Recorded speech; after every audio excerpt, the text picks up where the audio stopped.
Welcome back to our channel. എല്ലാവരും സുഖമായിട്ടിരിക്കുകയെന്ന് വിശ്വസിക്കുന്നു. ഞാനും ഇവിടെ അടിപൊളിയായിട്ട് പോകുന്നു. അപ്പോൾ രാവിലെ വെയിറ്റ് നോക്കിയ ശേഷം ഞാനെപ്പോഴും പ്രിഫർ ചെയ്യുന്നത് ഇളം ചൂടുവെള്ളം കേട്ടോ. അത് കഴിഞ്ഞിട്ട് ഞാനിന്ന് ബ്രേക്ക്ഫാസ്റ്റ് നടത്തത് 2 ദോശയും മുട്ടക്കറിയുമാണ്. അപ്പോൾ ലീവുള്ള ദിവസം ആയതുകൊണ്ട് ഗ്രാൻഡായിട്ട് ബ്രേക്ക്ഫാസ്റ്റ് കഴിക്കാമെന്ന് വിചാരിച്ചു. അപ്പോൾ അതിന് മുന്നേ ഒക്കെ നമ്മുടെ വെയിറ്റ് നോക്കി. ഇന്നത്തെ വെയിറ്റ് എന്ന് പറയുന്നത് 90.8 ആയിരുന്നു. ഞങ്ങളുടെ സ്റ്റാർട്ടിങ് വെയിറ്റ് 91.9 ആയിരുന്നു കേട്ടോ. അപ്പോൾ സ്ലോലി നമുക്ക് എല്ലാ കാര്യങ്ങളും ചെയ്യാം. എനിക്ക് ഒരു ധൃതിയുമില്ല. പിന്നെ അതിനിടയ്ക്ക് ബ്രേക്ക്ഫാസ്റ്റ് ഒക്കെ കഴിഞ്ഞ് എൻ്റെ വർക്കിൻ്റെ സമയത്ത് ഇച്ചിരി ടാങ്ക് കുടിച്ചു കേട്ടോ. ചായ കൂടി കാര്യങ്ങളൊക്കെ കഴിഞ്ഞു കേട്ടോ. അപ്പോൾ ഇന്ന് എനിക്ക് ഡാൻസ് ക്ലാസ് ഉള്ള ദിവസമാണ്.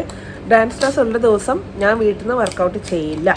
ഓക്കെ, ഉള്ള ദിവസം ഞാൻ വീട്ടിൽ നിന്ന് വർക്കൗട്ട് ചെയ്യില്ല. അല്ലെങ്കിൽ വൈകിട്ട് അതിനൊരു ഡെയിലി ഷെഡ്യൂൾ വെക്കണം.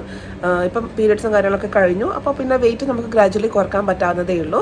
ഇന്ന് രാവിലെ കണ്ടല്ലോ 2 ദോശ കഴിച്ചു. നന്നായിട്ട് വെള്ളം കുടിക്കുക, ഹൈഡ്രേറ്റ് ആക്കി വെക്കുക. ഇപ്പോൾ സമയം 12 ആയിട്ടോ. അപ്പം ഇന്ന് ഉച്ചക്കത്തെ ലഞ്ചൊക്കെ ലൈറ്റാണ്. കാരണം എനിക്ക് 3:30ക്കാണ് ഡാൻസ് ക്ലാസ്സിൽ പോകേണ്ടത്. അപ്പോൾ അതിനിടയ്ക്ക് ഞാൻ ഇപ്പം ഇച്ചിരി വാട്ടർമെലൺ കഴിക്കുകയാണ്. 2-3 വാട്ടർമെലൺ കഴിക്കാൻ പോവാണ്. അപ്പോൾ എനിക്ക് കുറച്ച് വർക്ക് ഉണ്ടെന്ന് പറഞ്ഞില്ലേ, മറ്റന്നാൾ സ്കൂൾ തുറക്കാൻ പോവാണ്. അപ്പോൾ എനിക്ക് കുറച്ച് വർക്ക് സബ്മിറ്റ് ചെയ്യാനുണ്ട്. അപ്പോൾ അതൊക്കെ ചെയ്യാണ്. എന്തായാലും ഫ്രീ ടൈം കിട്ടുമ്പോഴല്ലേ നമുക്കതൊക്കെ ചെയ്യാൻ പറ്റുള്ളൂ. അതാണ് ഇമ്പോർട്ടൻ്റ് ആയിട്ടുള്ള കാര്യം. അപ്പോൾ അത് ചെയ്യട്ടെ. എന്നിട്ട് വൈകിട്ട് ഡാൻസ് ക്ലാസ്സിന് പോകണം, മക്കളുടെ മുടി മുറിക്കണം, അങ്ങനെയുള്ള കുറച്ച് ചില്ലറ പരിപാടികളുണ്ട്. പച്ചക്കറി കാര്യങ്ങളൊക്കെ വാങ്ങിക്കണം. ഫ്രിഡ്ജ് മൊത്തം കാലിയാണ്. ഞാൻ പിന്നെ കുറേ സാധനം വാങ്ങിച്ച് വെക്കേണ്ട കാര്യമില്ലല്ലോ. അത്യാവശ്യം അരിയില്ല, അരി തീർന്നുപോയി. അങ്ങനത്തെ കുറച്ച് എണ്ണ, മുട്ട, അങ്ങനത്തെ കുറച്ച് സംഭവങ്ങളൊക്കെ വാങ്ങിക്കണം. അപ്പോൾ ഇതൊക്കെ കഴിഞ്ഞിട്ട് പിന്നെ കാണാം കേട്ടോ.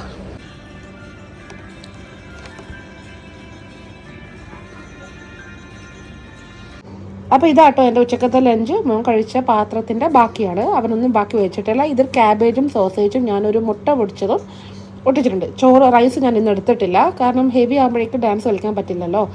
അപ്പോൾ ഇതാണ് ക്യാബേജ്, നമ്മുടെ മറ്റേ വയലറ്റ് ക്യാബേജും എടുത്തത് കേട്ടോ. 2 സോസേജും എടുത്തിട്ടുണ്ട്. അപ്പോൾ ഓക്കെ, കഴിക്കട്ടെ. അങ്ങനെ ഇതാ ഡാൻസ് ക്ലാസ്സിന് പോകാൻ ഇറങ്ങി. അപ്പം നമ്മുടെ ഡ്രസ്സ് എന്ന് പറയുന്നത് ഇപ്പം സൽവാറാണ്. അപ്പം നമ്മുടെ കോസ്റ്റ്യൂമൊക്കെ ഡിസൈഡ് ചെയ്യണത്രേ.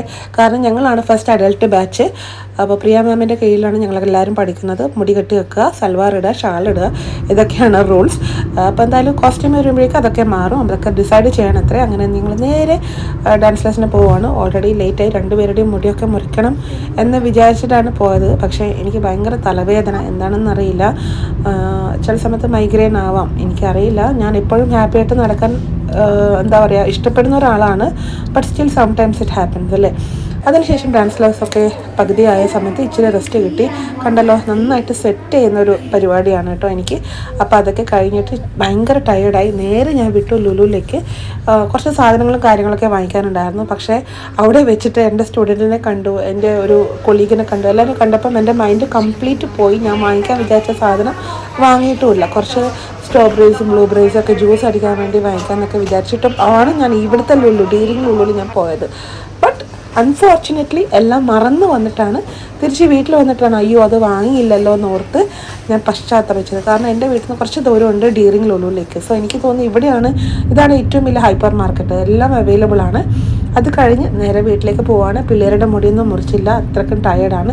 സോ ഐ തോട്ട് എന്തായാലും നാളെ ആവാം, അല്ലെങ്കിൽ വീക്കെൻഡ് മുറിക്കാൻ വേണ്ടി. ഇപ്പം ട്യൂസ്ഡേ ക്ലാസ് തുടങ്ങിയാൽ പിന്നെ ഞങ്ങൾക്ക് വെനസ്ഡേ, തേഴ്സ്ഡേ, ഫ്രൈഡേ ഓഫാണ്. സോ ആ ഒരു സമയത്ത് പോകാമെന്ന് കരുതി. അതിനുശേഷം വീട്ടിലെത്തി ഫ്രഷൊക്കെയായി മക്കൾക്ക് ഫുഡൊക്കെ കൊടുത്തിട്ട് എൻ്റെ സ്കൂളിലെ വർക്ക് കുറച്ച് ചെയ്യാൻ ബാക്കിയുണ്ടായിരുന്നു. ഞാനൊന്നും എന്താ പറയുക, നേരത്തെ ചെയ്ത് വെക്കുന്ന ആളല്ല. എല്ലാം തലേ ദിവസത്തെ പ്ലാനാട്ടോ എൻ്റെത്. എന്നെപ്പോലെ ആരെങ്കിലും ഉണ്ടോ എന്ന് എനിക്കറിയില്ല. തലേന്നാകുമ്പോഴേക്ക് ടെൻഷൻ തുടങ്ങും. അയ്യോ തീർത്തില്ലല്ലോ എന്നോർത്ത്. അങ്ങനെ എല്ലാ പരിപാടികളും തീർത്ത് മക്കളെയൊക്കെ ഉറക്കിയിട്ടാണ് എൻ്റെ ഈ കാര്യങ്ങളൊക്കെ ചെയ്യുന്നത്. അല്ലെങ്കിൽ ഒരു കാര്യവും നടക്കില്ല. So this is also quite equally important. അപ്പോൾ പുതിയൊരു വീഡിയോ ആയിട്ട് നമുക്ക് നാളെ കാണാം. Stay tuned. Bye, good night.